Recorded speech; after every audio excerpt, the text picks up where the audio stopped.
Осылайдан крышкаларын дайындайсыңдар.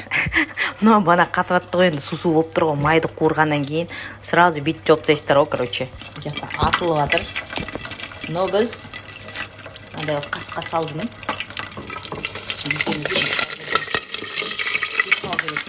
Böyle pişiyorsun. Tamam atılıp atır hele.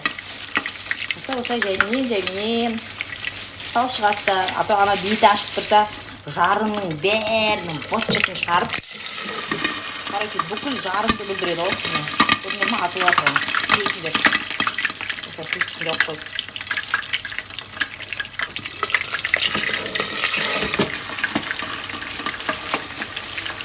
Негізі мен парақшамда көптеген күшті пайдалы дүниелер алуға болады да. Негізі өте күшті нәрселер алуға болады. Так что пайдаларыңызға жарасын. Мен ана жұп жұмсақ тесті дегенім, ама қанша